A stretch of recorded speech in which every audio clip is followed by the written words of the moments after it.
Janine, we describe you as the best travel buddy. Oh, talaga? Eko, ano na yung mga susunod na pupuntahan o plano nyo na gawin after yung uli nyo nilakad?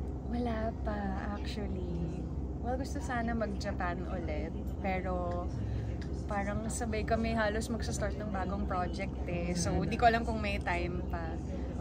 But hopefully makapag-travel ulit this year. Gusto nga niya makawork ulit eh. You will be doing the project with him again? Yes, opo. Announce na.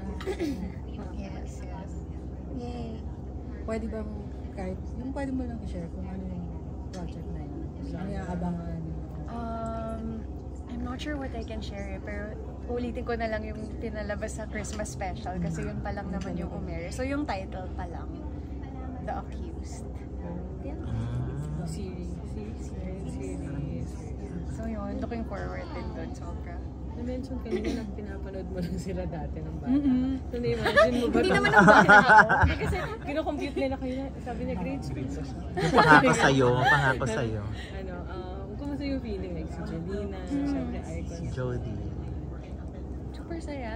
Kasi, hindi naman sa nung bata pa ako makaisipin nila. Pero syempre, I also came from another network eh, di ba? So, syempre kahit nasa ibang network ako, pinapanood ko din naman yung mga show dito. And idol ko talaga sila. Especially si Ate Jody bilang babaeng artista. Galing talaga ako kay Ate Jody. And ay, kinikilabutan ako. And it was really my dream to be able to work with her. So nung narinig ko na Jody, paano kaya yun? Ano kaya ang kwento? And then itong Lavender Fields. So yeah, dream come true talaga. And I'm so grateful. Sabi ni Jody, yung mga highlights sa kanilang mga eksena, mostly with you. Kasi yung mga eksena nyo intense lang and pinaghahandaan. Yes. So, actually, the reason why hindi talaga ako nakapag-ASAP last year, kasi ang dami naming mga, kahit hindi siya taping day for Lavender Fields, meron kaming fight rehearsal, meron kaming fight training. So, parang, yung buhay ko Lavender Fields talaga. And dito kami nagte-training dito sa ganyan. Ng mga routine, fight routine. So, I'm so happy na talagang si Ate Jody yung kasama kong gawin lahat yun. Talagang pawis to pawis kami. So ngayon na-try mo na lahat ng genre from drama, tapos ngayon action naman. So in the future, bago gustuhin mo rin magkaroon ng mga action na series or movie? Yes, pwede. Darna? Darna na eh. Mga action gano'n, superhero, mga gano'n. Meron akong actually naka-line up na action din. So, hopefully maidala ko yung mga natutunan ko dito sa Lavender Fields dun sa susunod. Pagbubutihan pa. Ang hirap mag-action. Bilib ako sa lahat ng mga action star. Grabe. Ang galing. If meron kang, sa dami ng mga hit na series din, na-mention mo din mga K-drama, kung meron kang gustong i-remake or something, ano yung gusto mong? Oh my gosh. Good question. Last 2 minutes. Alam ko maganda yung The Glory. Okay. Medyo dark din yun, di ba? Tapos, ano pa ba? Siguro, bukod sa remake, parang mas gusto ko din na ako yung sumali dun sa actual show. Like yung The Bear, isa yun sa mga favorite ko na series. Baka pwedeng sumali or ano pa ba? Yung mga Game of Thrones na series, kahit isang linya lang, ganon. Or sa mga franchise na film like Dune, yun yung mga pangarap ko. Na talagang kahit hindi remake, sana makasali.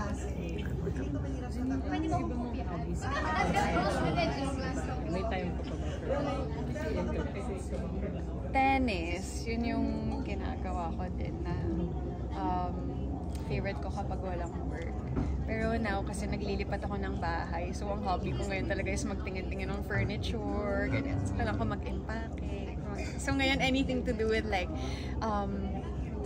furniture, like interior design, yan ang trip ko ngayon. Bahay na or condo yun? Condo pa rin.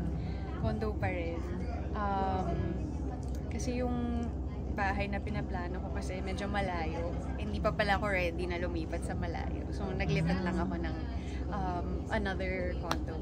Ano gusto mo bigger space? Yeah, kasi alam nyo, ang totoo ay, nung naging Iris ako, grabe yung wardrobe ni Iris. Yung condo ko, nung binili ko siya kasi gusto ko, ako lang talaga mag-isa. So, one room lang talaga siya. Kasi sabi ko, gusto ko na ako yung naglalaba, naglilinis. Tapos nung naging Iris ako, ang dami niyang gamit.